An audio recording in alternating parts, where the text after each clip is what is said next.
The following is a production of DallasCowboys.com and the Dallas Cowboys Football Club. How about them Cowboys? Yeah! Go Cowboys! Let's go, baby! Are you ready for a break? Yes. Are you ready for a break? Absolutely. Ready for a break? Yeah, and so much for that. It's time for The Break on DallasCowboys.com. We were on a break! With Ambar Garcia, Brian Broaddus, Patrick Walker, and Derek Eagleton. It is Monday, December 11th, 2023, season 19, episode number 86. Welcome to the latest edition of The Break. We are live from the SWBC Mortgage Studios at the Star. We got Amber in shades. We got Patrick over there just humming along. Brian's just like here. Like we're all just trying to feel this thing out. Cowboys get a big win yesterday. Dallas 33, Philadelphia 13. I think we all picked Dallas, but man, I don't think anybody expected to see what we saw last night. That was a domination from the beginning of the game. Dallas looked really, really good last night. We'll break that down for you guys throughout the course of this show. We'll start where we start on every Monday with the storyline. What's the big picture storyline coming out of this game? And today I want to start with Amber. Let's go with you first. Big picture storyline. Come on. Well, big picture. We found out that the Eagles are actually not a good football team. How You're about going to go there? No, I don't believe that. I don't believe that. We're not going No, I don't either. I don't believe that either, but that's what I see all over Twitter. Oh, yeah. So shut it. Look, goalpost move. Oh, my Right. God. Goalpost Oh, move. my God. Yeah. It's ridiculous. It's insane. Some of the takes that I've been reading since last night or seeing on Twitter and other media outlets out there that, like, they just will not give it to the Cowboys. They just like coming up with different reasons. Let's just see what kind of insane reason can we come up with this time to change the narrative and make it look again and sound like the Cowboys are not a good team. But they are. They are. Nice. Sorry, fly birds. What is it? Fly Eagles fly. Go Fly Eagles bird. fly. Yeah, something like Man, real quick. Fly home with that L. You know, for my birthday, I went to Six Flags and out there, bunch of Eagle fans, and just out of nowhere, people, just adults, grown adults, writing rights, go Birds! Fly! I'm like, shut up. Like, no one's even talking to you. What are you doing? Like, just enjoy the freaking park. They're so obnoxious. Oh, my God. But I'm glad you enjoyed Arlington, Texas. Yeah, they didn't enjoy it too much by the end of the night. Yeah. But anyways, the storyline for me, I mean, what an amazing job McCarthy has done with this team and everything that he's done and implemented with all the changes. I know we were very questionable of what he was doing the first few weeks of the season, and rightfully so, because everything that we were seeing wasn't necessarily great. You know, there were concerns there, and to be fair, he was able to change everything very quickly with the new system that he implemented, and it seems to be exactly fitted for what Dak Prescott is as a quarterback. It fits him perfectly, and they just keep exceeding my personal expectations and playing better and better each week after the tough loss against the 49ers. So I think, to me, we saw a complete football team in all three facets of the game from start to finish. I was concerned heading into the second half when Dak had that fumble. I was concerned that I'm like, oh, okay, let me buckle up that seatbelt because it's about to get bumpy here. Because we've seen the Eagles come back in the second half of many, many other games. So that wasn't out of the question yet. And the Cowboys handled the situation perfectly. And they just played a beautiful, competitive game all from beginning to end. Broaddus. It's going to really come down to two things for me in this game. How well were you going to be able to help your right tackle in the game, and how well was he going to play? Were you going to let Hassan Reddick be a factor in this game like he was the first time around, or whoever played as the left edge for the Eagles? Those were the worries for me. And the second worry was how well were you able to hold up in the secondary when you needed to? And you know, there really on both accounts, I felt like it was outstanding. When you watch the film, you'll see Steele did a really nice job. The single blocks he had to deal with. They helped him with the double teams with Pollard. They chipped with Ferguson. They spaced him with Ferguson out there. So everything that we kind of talked about in the game leading up to, like, how would you try and handle how would you handle dealing with Reddick? And I was really impressed because sometimes when coaches will be really stubborn and they won't have a plan for that, they'll say, okay, no, we're good enough. But they realized that there were some issues there at the right tackle the last time that these two teams played. And give Steele a lot of credit. The single blocks he had, he did a really nice job, but his teammates helped him well. In the secondary, though, you needed to find a way to handle these receivers. It came down to where you're going to be able to travel guys. You know, a lot of teams don't like to travel guys. Well, they took they took your corners and they moved them around a little bit. You know, Gilmore was able to go, and handle Brown when they needed to him. The turnovers that they created, we talk about how well that the safeties needed to play in this game, and to a man, they did a great job. The turnovers, the fumbles, all those things were led to a victory. So things that they needed to work on to get a victory, they were able to take advantage of those. First and foremost, I want every opposing receiver to call Stephon Gilmore old from now on. I just need you to do that so you can learn the lesson that A.J. Brown learned on yesterday. Gilmore was outstanding, and so was Bland when he was targeted. And going to Bland kind of brings me back to a central point that I spoke about going into the game, which was you have to tackle against this Eagles offense. You have to tackle, because a large part of their offensive production in the air comes from yards after the catch. Well, the Cowboys did exactly that. They were exceptional in deleting potential yak once the ball was caught. Talk about Bland and how he takes down Dallas Goedert on the left flat. Talk about Gilmore and what he was able to do on 2 consecutive plays, critical plays late in the game as the Eagles were really gasping for some air there. And then on the one particular play, which was kind of a microcosm of the game, when the Eagles were able to get some yak, talk about that Devontae Smith play in the fourth quarter, what happens? Come from behind, force fumble. So even when they were able to get some yak, they paid for that. So Cowboys defense stepped up, and we talked about them giving up that many points to the Seahawks, but we were saying, well, 3 games in 11 days, and then you look at the offense they were going up against, maybe they were tired. Coming off of a mini-bye, they proved that was actually the point.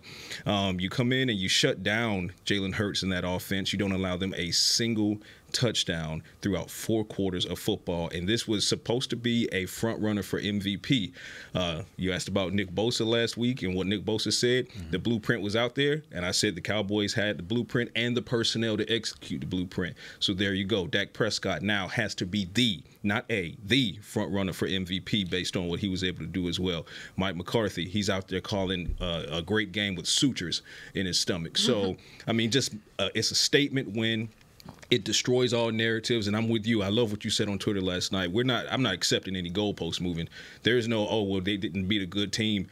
Why is it that you're saying this team is not good? Is it because they got beat up? Well, maybe that's because the team that beat them up is just a better team. So it's time to change that narrative to that. Yeah, and fact of the matter is, like, when you look at this is typical of the NFL. There are lots of teams out there. There are a few really good teams.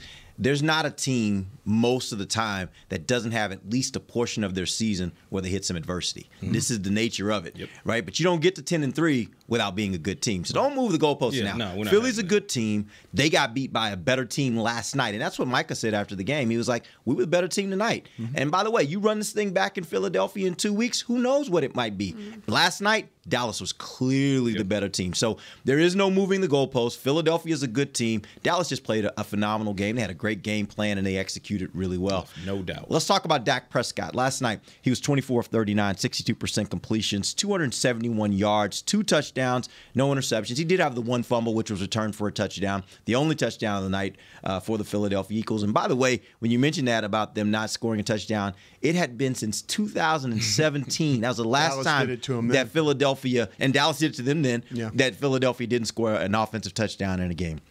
That's a long streak. That's a very long streak. But Dallas shut it down last night. Dak did also have a 99.4 quarterback rating. How do you assess his play overall?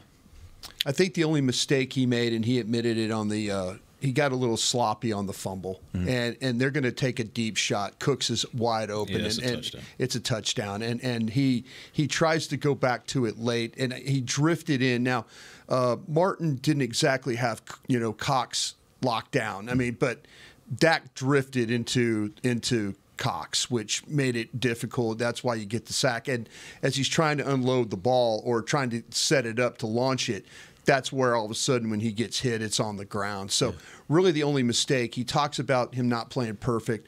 There were a couple of throws he'd probably like to have back with some guys that were open. There were, some early in the game. I thought he threw the ball a little high, but man, he dialed things back in. The things that he's really, really getting so much better at is seeing and understanding pre-snap, though, where he needs to go with the football. That throw the throw he makes, to Ferguson, the one that goes up the hash. I mean, he realizes that he's going to get a drop linebacker there, and it's going to be, when you get a drop linebacker that's not used to playing coverage, well, it's really a defensive end that's playing as a linebacker that's dropping in coverage. He saw exactly what was going to happen there, and he says, "Well, you're going to match that guy up with that guy. Well, I'm going to take a shot up the middle of the field," and that's exactly what he did. So, his ability to read and understand what's ahead of him has improved so much, and the coaches are doing a great job with these combination routes of allowing routes to be run off other routes, and it's given him some really, really good throws, and he's taking advantage of that too. Yeah, Dak is he's seen the field he's Bruce Lee right now as far as being able to read defenses, reading zone, reading man, handling blitz packages. He's just getting it all done. Now, was it a perfect game for him? Not at all. We've seen more explosive production from Dak Prescott. And to Brian's point, in the first quarter, he was a bit uneven. There were some dots mixed with some high throws. That throw that was high to Gallup, it was catchable, but it was high. Yeah. But then the high throw to Ferguson across the middle, that was not catchable. Yeah. But he settled down and he settled in really, really nicely. And then when you look at what he did with his legs as far as keeping them off balance, there were two big gainers on the ground with his legs. They were both deleted by penalties, so the Cowboys didn't get that production. But what it did do was keep that defense honest and say, hey, you know what, if not for that penalty, that would have been a big play. So it keeps it in their mind, and they have to stay true and defend that as well. So going throughout the rest of the game, they had to, and that, accounting for that helped make the secondary that was already questionable for the Eagles that much more so over the course of the game. So he did it on the ground, even when it didn't count because of penalties. He did it in the air. He didn't make many mistakes, only one mistake, and he owned up to that one. You got to, figure out how to get that ball out quicker. That's a deep throw to Cooks. But then there were, a couple of mistakes by the receivers, like the deep left in coverage. That's an absolute dot to CeeDee Lamb. Hits him in the hands with the guy draped over him. That ball got in there. One of Lamb's drops, he wants to have that back. But then you see Cooks come up with that play, blitz. Dak takes the hit, delivers it. Cooks 30 yards, gets it down to the 1 yard line. Cowboys punch that in. So wasn't perfect for Dak, but by all means, it was still an MVP caliber performance, especially when you look at who they were going up against. By the way, if he wins the MVP award, the play they need to show everybody when he accepts the award is the throw that he made to Ferguson. That was kind of a miracle catch when he's got Bayard is unblocked. And so I don't know how he got the ball over the top. I don't know how he got the ball over the top of him and then get it to Ferguson enough to allow Ferguson to even have a chance. Because Sidney Brown was in great coverage. And for that's if you go back and we look at metrics, probably the most difficult throw that they're going to say that he made that game would be that one, and it ended up being a 32-yard catch. And it just goes to show you the relationship that he and Ferguson have. He has that much trust in Ferguson that, like, when he's facing a blitzing safety that is not accounted for, it's like, okay, I'm going to throw the ball. That ball could have very easily been tipped, knocked up in the air. Heck, Sidney Brown could have knocked it up in the air, but it was put in a really perfect spot, a difficult spot, and Ferguson came up with a huge, huge play. Yep.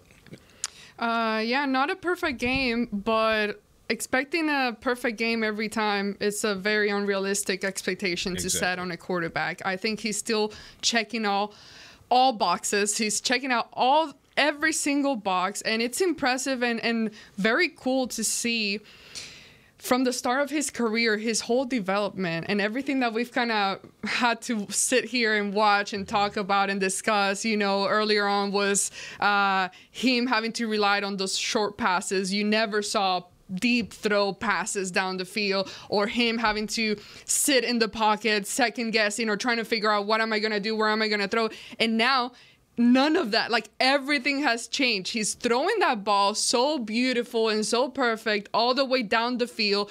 It happens so often now to where he's constantly connecting with the receivers, and it's so in sync. It happens so quickly. So you're getting a Dak Prescott that's mentally, like you were saying, Patrick, he can read everything so quickly now and get rid of that ball so quickly.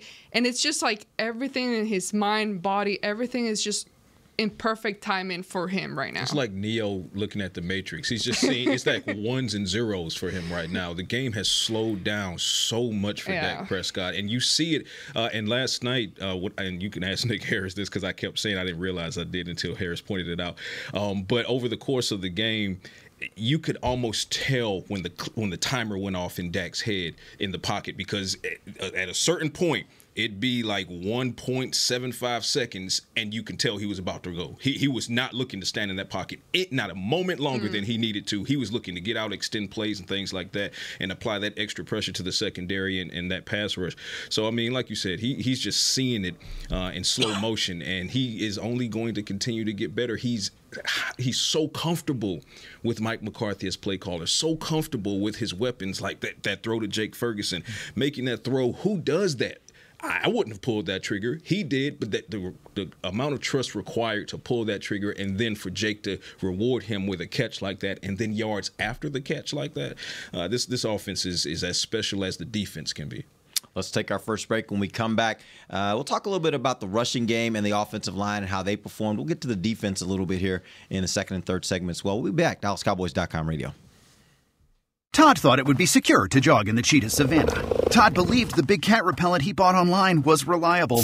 And now, Todd is trying to be faster than this cheetah that can run 80 miles per hour. But the good news is, Todd has AT&T 5G that is fast, reliable, and secure. And he learned the best thing to do is stop running and toss her the backpack with the beef stew. AT&T 5G. Fast, reliable, secure. It's not complicated.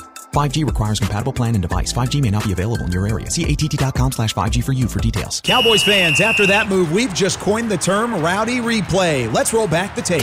Okay, there's our mascot Rowdy cheering on the boys. And now he's on his phone, on his Bank of America mobile banking app? Staying on top of his finances with his virtual financial assistant, Erica. Bank of America's digital tools are so impressive. Cowboys fans just can't stop banking. Learn more at bankofamerica.com/can't-stop-banking. Erica is only available in the English language. You must download the latest version of the mobile banking app, only available on select mobile devices. Message and data rates may apply. Member FDIC. Welcome back into Dear Doctor, the show where I answer life's questions with an ice-cold can of Dr. Pepper. Sheila, let's hear from our next caller, would you? Dear Doctor, my friend supported me during a tough time, but what's the right gift that says, thanks for being a shoulder to cry on? Okay, this one's easy. I say give her a delicious Dr. Pepper. Nothing says, thanks, girl, better than a one-of-a-kind soda. Yes, any Dr. Pepper flavor will do. Now, just a reminder that I don't need to be a real doctor to know that Dr. Pepper is the one you deserve. They say champions are remembered, but legends are never forgotten. United Ag & Turf offers a winning lineup of John Deere equipment built to tackle any challenge on and off the field. Legendary John Deere tractors, combines, residential mowers, commercial mowers, compact construction equipment, Gator utility vehicles, and a full line of golf and sports turf equipment. United Ag & Turf, the official Ag & Turf equipment supplier of the Dallas Cowboys. Visit UnitedAgAndTurf.com to find a location near you. Back to the break. 'Tis the season for youth football and dance camps presented by Invisalign. Don't miss your chance to learn from the Dallas Cowboys cheerleaders and former NFL players at AT&T Stadium on December 22nd and 23rd. Celebrate the holidays with the Cowboys. Register today at DallasCowboys.com/camps. Welcome back. It is the second segment of the break, live from the SWBC Mortgage Studios at the Star. The segment brought to you by Blockchain.com. Let's talk about the running game. Yesterday, Tony Pollard was 16 for 59 yards, 3.7 average. Rico Dowdle was also 12 carries for 46 yards, a 3.8 average with a touchdown. Patrick, you asked in the break, you're asking if I noticed, or if we noticed that there was more, it seemed like there was a little bit more usage of Dowdle. I don't really see that. Again, I was saying, I really feel like the second half of this year, it's been pretty much, to me, a running back by committee. I'm not surprised at any moment to see one running back in. or the other. Like it seems like they're interchangeable at this point for the Cowboys. What were your thoughts? Well, I distinctly remember, and we talked about it during the break, there was a point where I want to say third quarter-ish where it felt like Rico was really getting a lot of burn. I mean, like 3-4 reps in a row to the point where I kind of said out loud, I said, is Tony okay? And then a couple plays later, Tony was back in, and he got 2 or 3 runs in a row. So he was obviously physically fine. But the fact that I had that thought, if I recall correctly, that's the first time I've had that thought all season.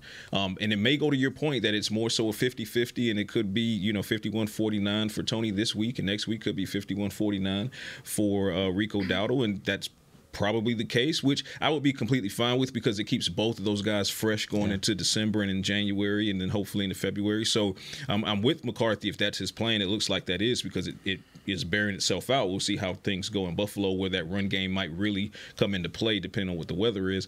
But, yeah, I mean, it was good to see because Tony – the thing I'm liking about Tony Pollard is as the offensive line has come together and the continuity is there, you're seeing the lanes develop. And he's not doing a lot of dancing. He is running north and south. A couple of plays last night where he hit that hole and he hit it hard, that was very Ezekiel Elliott-ish to me. And I was like, okay, Tony, I see you getting dirty. And then Rico Dowdle will come in, and Rico sees the lane, and he either hits it, or if that lane closes, it's immediate bounce. Like his quickness is out, which reminded me of Tony Pollard in like 2022 and 2021. So it feels to me like those two are kind of settling in those roles, and Pollard is getting much more comfortable with doing that dirty work now that his offensive line is really gelling and giving him those lanes to do so.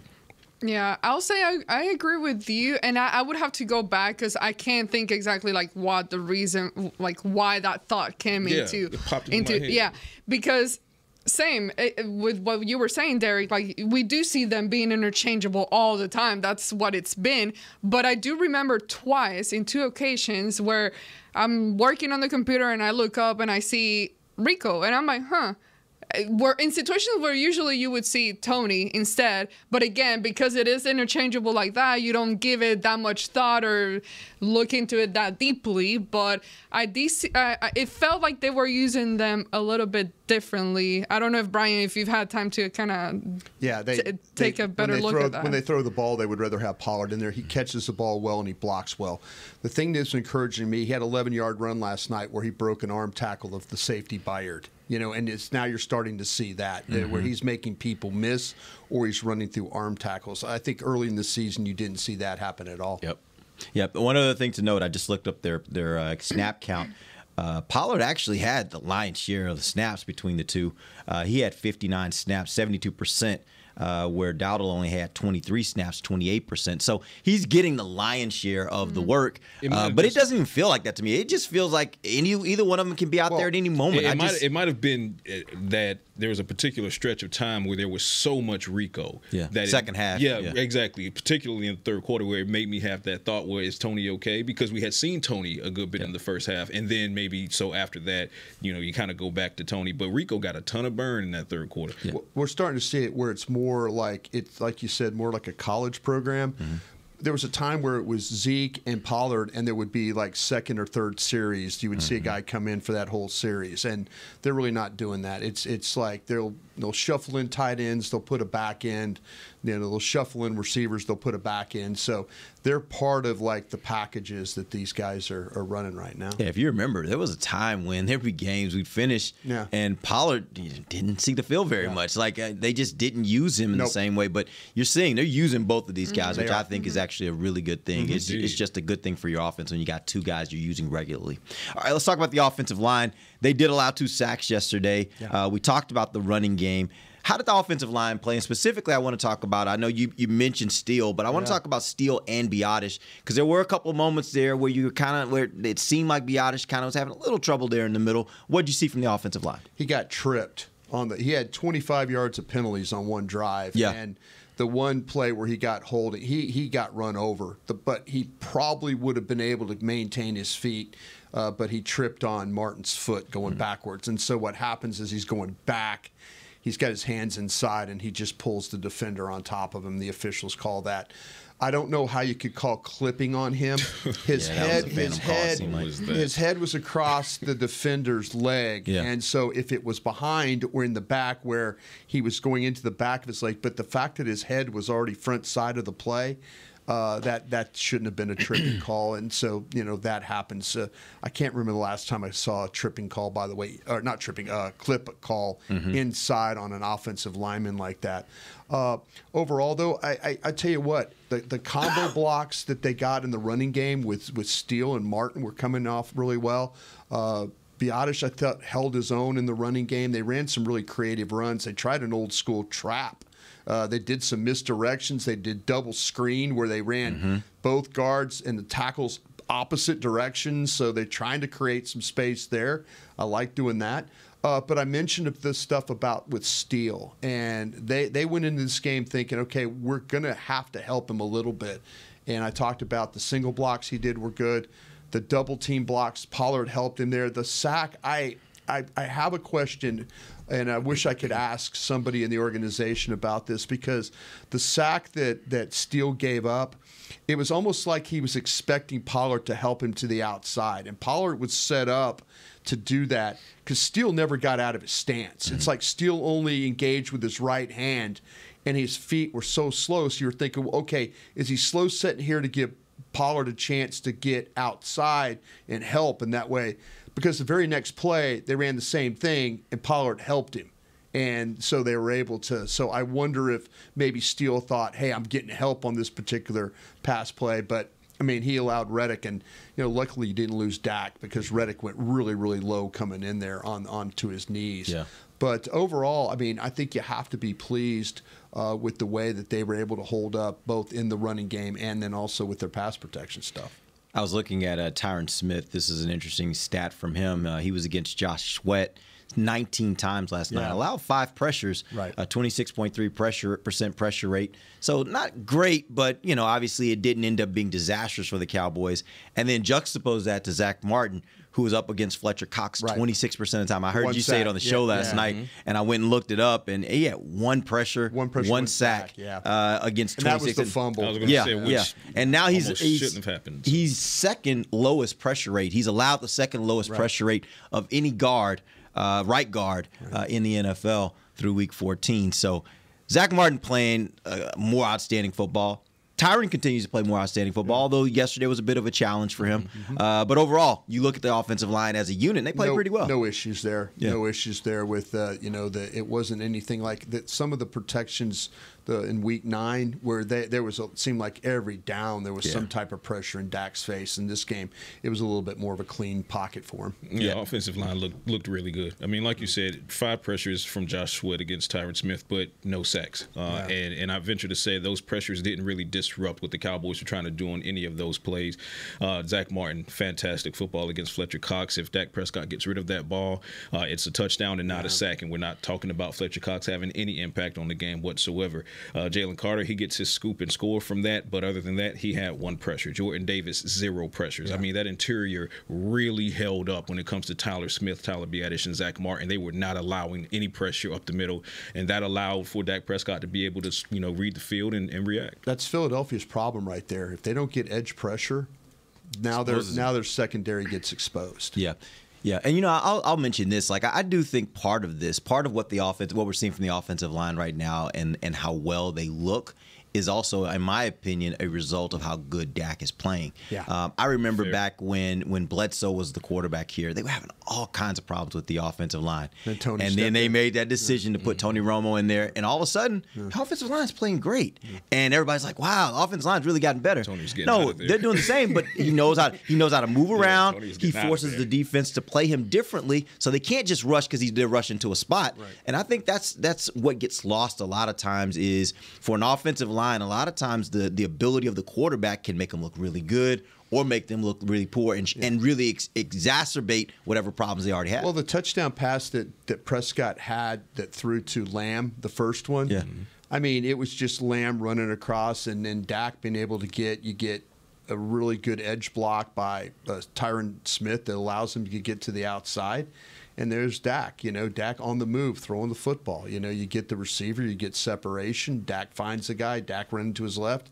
It's usually money throwing the ball, and he was able to complete it. It was really a really pretty play, just because your quarterback was able to move and your receiver kept moving with him. Which is why go ahead, Amber. I was just going to say that I think a lot of the times that I'm watching, because it helps them a lot, the fact that Dak gets rid of the ball so quickly. Because at times, and I feel like I've seen many plays where had he held the ball maybe 3 more seconds or somebody would have gotten Dak and right in his face. So it's always like the right timing, the perfect timing, not enough to the point where it just distracts Dak and messes up with what he's trying to do, but just the perfect timing. And I think right now, maybe it's the fact that they won and I'm feeling positive and I feel good today, but I feel like giving them more praise than criticism, because we know that even though some of these guys are no longer popping up on the injury report with some type of injury, we know that they're still dealing with stuff. Yeah. All of them, pretty much. Like, so the fact that they've held strong to this point and that we are at least seeing progress in the running game, which was a huge deal. I think they've done a really good job. I think they're scheming better too.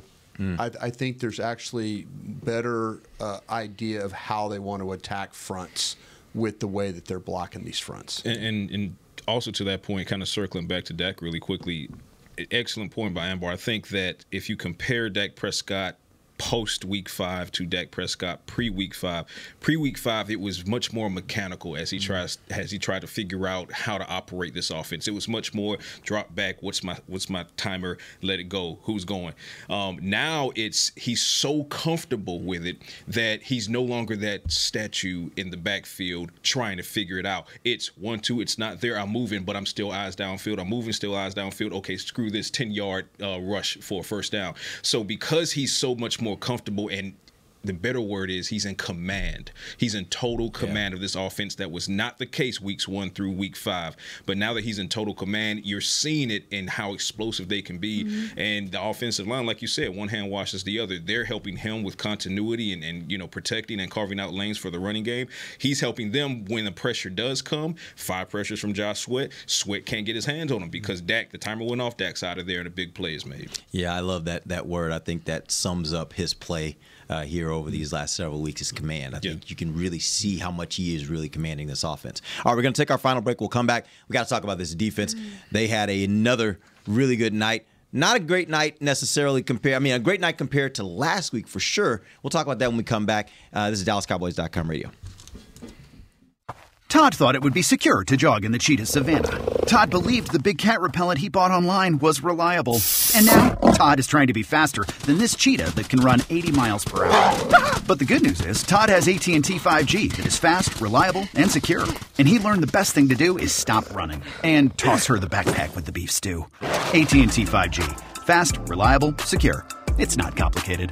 5G requires compatible plan and device. 5G may not be available in your area. See att.com/5G for you for details. Don't put off getting your oil changed, Dallas. Take 5 Oil Change. A proud partner of the Cowboys is faster than you think. There's no appointment needed and no waiting room. Yep, you heard that correctly. Take 5 is so fast, you don't even have to get out of your car. You can take advantage of Take 5's fast, friendly, and simple service at any of their locations across the Dallas area. And remember, at Take 5, you stay in your car because they're faster than you think. Take 5, the official oil change of the Dallas Cowboys. It's the official men's skincare brand of the Dallas Cowboys, Jack Black. And right now, Cowboys fans can get 15% off their $75 order. Plus, because every deal needs a playmaker, your order will include a free 5-piece skincare set and free shipping. The Jack Black Playmaker is 4 of Jack's favorites and a full-sized intense therapy lip balm. Make a play for the Playmaker at getjackblack.com/Cowboys with the code Cowboys VIP. That's getjackblack.com/Cowboys with the code Cowboys VIP. They say champions are remembered, but legends are never forgotten. United Ag and Turf offers a winning lineup of John Deere equipment built to tackle any challenge on and off the field.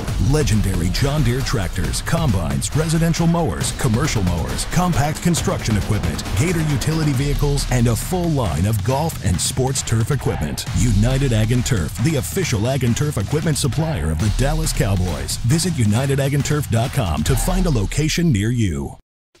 Back to the break. Experience the most electrifying event of the holiday season. It's the Cowboys Christmas Extravaganza. Powered by Reliant. Every Friday and Saturday night through December 16th, Cowboys Christmas Extravaganza ignites the star in Frisco with an unforgettable holiday performance showcasing 65 performers, including the world-renowned Dallas Cowboys cheerleaders, Santa Claus, and appearances from your favorite Dallas Cowboys football heroes. Visit thestardistrict.com for more info. Extravaganza. We do. We read that. Zach Wolchuk on the post-game show. We did this read last night, and we did it. We yelled the extravaganza. Gotta have some fun. So they'll be happy with us here in the Star District. I'm sure. Maybe they'll give us a little Christmas cheer, a little Christmas bonus. Do you hear Beamer with the music? I do. I do like hear. that. I do like that. That's I great. like the music. Yes. That's great. All right, here we go. Let's finish this thing up. Let's talk about the defense last night. I want to start with Stephon Gilmore. He had 9 tackles, 1 forced fumble. He, after the game, did talk about the fact that he traveled quite a bit with A.J. Brown. And he said that they come to him earlier in the week and told him about it, and he was like pretty excited about it because he admitted sometimes he can get a little bored when you have to sit in one spot, but he did a fairly good job. The interesting thing is it wasn't like A.J. Brown got shut down. I mean, he did have 9 catches for 94 yards. Didn't have a touchdown, so weren't any killer plays, but he didn't really shut him down. How would you assess his play overall? Gilmore. I think Gilmore was fantastic. Honestly, like I said, I hope everybody calls him old so he can feel away and play accordingly. And like you said, AJ, he had just under 100 yards, but it's also fair to say that there was some stat padding going on there as well. At the end? Yeah, there was some stat padding going on. But, you know, when you talk about Gilmore in this particular game, you also have to talk about, you know, I mentioned it earlier, his ability to tackle, his willingness to get in there, get his hands dirty, take down a bigger guy like A.J. Brown on more than one occasion, critical stops to delete the yards after the catch. You talk about the forced fumble from behind. That was one of those plays where, AJ makes the play. He's trying to get some yards after the catch, and Stephon comes up behind him and just completely rips the ball out. Another huge play for the Cowboys defense. So you love what you're getting from Stephon Gilmore, and quite as it's kept, he's played some really good football the majority of this season, and that's what you need when you lose a guy like Diggs. And we talked about it when the Cowboys lost Diggs for the season. That made the value of Stephon Gilmore's trade that much more priceless, and now you see why that is. So shouts out to Gilly. He did a fantastic job there. I thought his 4th down stop was that changed the game. I really did. I felt like the Eagles, I mean, the turnovers were huge as well, but that, you know, they're going to try and run him through the trash. And he, you know, on the other side, here's coming from the opposite direction. Here's Big Brown coming right at you, and he totally avoids that and is able to stay, you know, with his man, with Smith going across. And I think what was even better about it was that Kearse and Armstrong got home on the blitz. They ran a 6-man blitz, and the ball came out low. And so Smith had to wait on the ball and had to adjust low, and that gave Gilmore even more of an opportunity to close in the open field. And you know, hats off to him for making a sure tackle on the outside, because if somehow that Smith misses that or gets through that tackle, it's up the sidelines, and who knows what's happening. But I thought that play right there changed the momentum of the game for the Cowboys. Yeah, there are times that, and I'm not calling him old, okay, but there are times that I think there's a benefit now to doing that. Yeah. Well, I'm not saying that, but there are times where he does appear slow, where he is slow, and not appear, he is slow at times in previous games. And there are many plays that I can remember where you see him and he's in pursuit, a few steps behind. It didn't really happen in this game. At least I haven't gone back and rewatched everything, but nothing that I can recall out of the top of my head where he's constantly having to chase somebody. He was there in where the action was happening. So that's something that I noticed, where he was just, where's the ball? Oh, he's there. He's there. He's involved. He's right where he needs to be. That was one of the differences that I just noticed from his game compared to previous games. And it was clear that Nick Sirianni made a concerted effort to throw away from Deron Bland, because he only targeted Bland twice, and Bland only allowed 8 yards. So he was really targeting Gilmore, and he was trying to take advantage of getting his playmakers in space against an older veteran guy who doesn't have the quickness of Bland and Lewis and some of these younger corners. But all Gilmore did was keep the work in front of him, and those that kind of got behind him, he turned it into a takeaway. So when you look at his stat line and you see 9 tackles to lead the team, and they were all solo tackles, and then you go and marry that to the film and see that those were, impact tackles, almost each one of those, Gilmore, he had himself a day. Yeah. Michael Parsons scared all of Cowboys Nation yesterday. I was sitting at my house before I left for the game. I had a lot of family in town for the game. And they all my nephews are on their phones and watching football, and they see the message come up. Michael Parsons has been added to the injury report. He's sick, and everybody's like, "Oh my gosh, what does that mean?" I felt when I got that text, I was like, I said, I'm gonna put money on it. This is gonna be one of those games where he's sick going into the game, but Micah's gonna have a good game. Don't even fret. Right? Don't even fret about it. And sure enough, Micah shows up, and after the game, they ask him like, "So you feeling good now?" He's like, "Yeah, I'm feeling pretty good. Got to go home and get some rest." But I thought it was he played a good game. But here's an interesting thing against Lane Johnson, who I think is, in my opinion, the best right tackle in football and has been for several years. Against Lane Johnson last night, he was matched up against him 11 times, and he had 2 pressures, 1 sack. He was against him 42.3% of the time, and that's going back to week 9. He was only against him 1 time. So that was something the Cowboys obviously went into the game saying, we think that Micah may be able to be effective against him, and absolutely was. What were your thoughts on Michael Parsons last night? Yeah, straight bull rush, got the sack. Yeah. And Lane Johnson's holding him. I mean, Lane Johnson, he's in Lane Johnson's body so deep that Johnson has no choice, but he's got his left arm kind of wrapped around him. And then Cam Jurgens, the guard, is like, he can't even get, it's such a bull rush that Johnson is back, and now Jurgens can't even get in it, can't even help. Yeah. And then, have you ever seen that? Like, I can't even think of situations where I've seen Johnson just get bull rushed like that. Usually, Tank back in the day, when Tank would like move him, the one thing Lane Johnson can do is he can adjust to you. Yeah. He can adjust. But the one thing is he gets a little tall and you get inside of him, he can't reset his feet fast enough. And Parsons knew this and just took him straight. But really give a lot of credit to.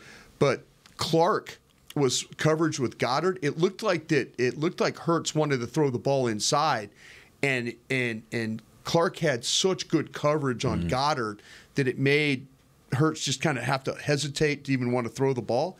And by that time, Parsons is on him, but he just completely just bull rushed him back. He just said, "Okay, you're not going to be able to set your feet on me in this one." And he got inside of that body, and that's what the ones when you affect Lane Johnson, it's usually you get him playing back like that. When you see. And like you said yesterday, I mean, I was washing dishes when I got that text message that Michael was added, and I almost dropped a plate because I was like, "What?"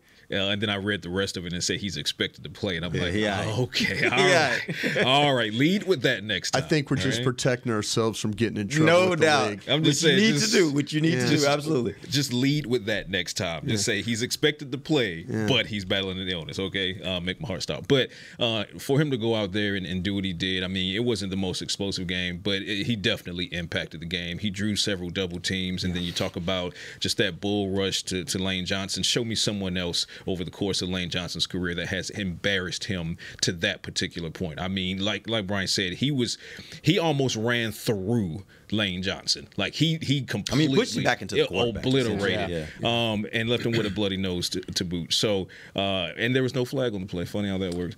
So Micah, true his hands to the face was legit. No doubt. Absolutely. He couldn't see anymore. He almost took the helmet off. He ripped Lane Johnson's helmet off. Yeah, he was fed up. But Micah, he battled through flu like symptoms and basically the flu. We talked to him in the locker room after the game, and he said that he took as many medications and as much IV as any human could possibly take to be ready to take the field. He's not taking scoops of stuff. And no more C4. Yeah, as long as he's not doing that worked out too. That worked out. No, it did not. He had to throw that up. No, it did not. But how did he play? How did he play that game? Well, he got a sack, and then he threw it up, and then he still had a okay, facts. So he still had a really good game. I'm with you, Ambar. So you want to do it every game? Just go for it. He was fine. He was fine See, after throwing then it up. becomes a scene from the program, and if Right. you know, you know. Hey, careful, he's gonna start sawing buses in half like any given Sunday, or sawing cars in half. But no, Micah, he affected the game, and he was less than 100%. And to see him do it against a future Hall of Famer like Lane Johnson, I mean, it just tells you just how generationally special